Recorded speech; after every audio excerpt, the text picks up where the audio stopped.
पाककलेमध्ये तुमचं खूप खूप खूप मनापासून स्वागत। काल होता मार्गशीर्ष महिन्यातील पहिला गुरुवार आणि पहिल्या गुरुवारी नैवेद्यासाठी बनवली खास खीर। पण हो, ही खीर तांदळाची सुद्धा नाही आहे, रव्याची सुद्धा नाही आहे, शेवयाची सुद्धा नाही आहे। मग ही खीर आहे तरी कशाची? हो, तेच तर दाखवणार आहे मी या व्हिडिओमध्ये। मस्त क्रीमी टेक्स्चर असलेली ही दाटसर खीर कशी करायची ते बघूया। तर इथे मी अर्धा लिटर दूध तापायला ठेवलं होतं। हे तापून घेतलेलं दूधच आहे, पण हे अर्धा लिटर आहे। तर मी साईसकट इथे पुन्हा तापायला ठेवलेलं आहे। दूध थोडंसं गरम झाल्यानंतर इथे मी मिल्क पावडर 2 चमचे घेतलेले आहे आणि या दुधामध्ये आपल्याला मिक्स करून घ्यायचं आहे। गरम दुधामध्ये मिल्क पावडर मिक्स केलीत ना तर ती पटकन मिक्स होते, त्याच्या गुठल्या होत नाही। तर तुम्ही इथे बघू शकता बघा, व्यवस्थित असं मिक्स झालेलं आहे। आपण इथे साधं दूध वापरलेलं आहे, फुल क्रीमचं दूध वापरलेलं नाही आहे, त्यामुळे इथे आपण मिल्क पावडरचा इथे वापर केलेला आहे। तुम्ही जर फुल क्रीम दूध वापरणार असाल ना तर तुम्ही मिल्क पावडर स्किप केलं तरीही चालेल। पण काय होतं की मिल्क पावडर वापरल्यामुळे एकदम क्रीमी टेक्स्चर या खिरीला येतं, त्यामुळे इथे मिल्क पावडर जरूर वापरा।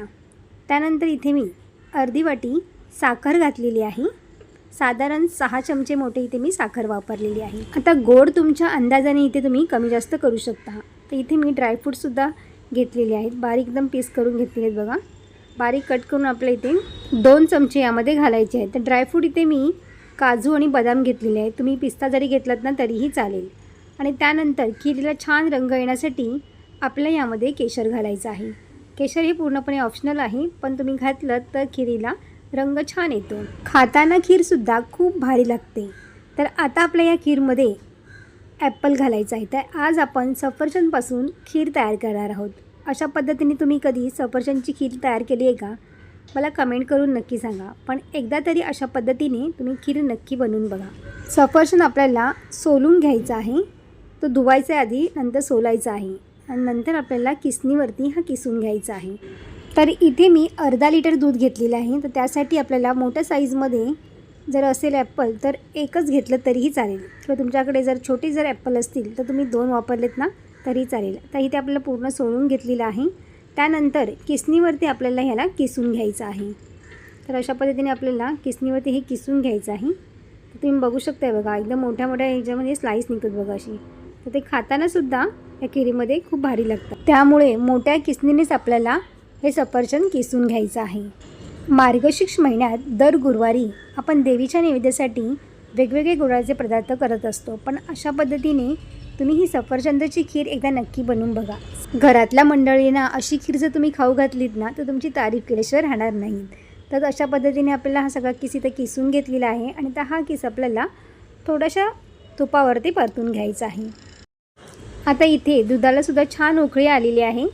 आता हे आपल्याला दुसऱ्या गॅसवरती ठेवून द्यायचं आहे आणि एक इथे पॅन घेतलेला आहे, तर पॅनवरती आपल्याला 1 चमचा तूप घालायचा आहे आणि तुपावरतीच आपल्याला 2 मिनटं हा किस परतून घ्यायचा आहे।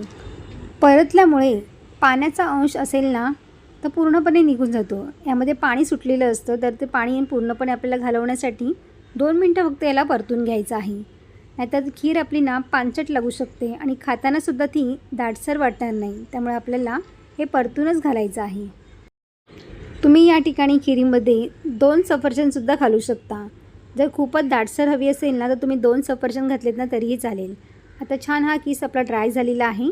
आता पुन्हा आपण इथे कढई ठेवलेली आहे आणि लो फ्लेमवरतीच आपल्याला हे छान शिजू द्यायचं आहे। आता किससुद्धा यामध्ये घालायचा आहे।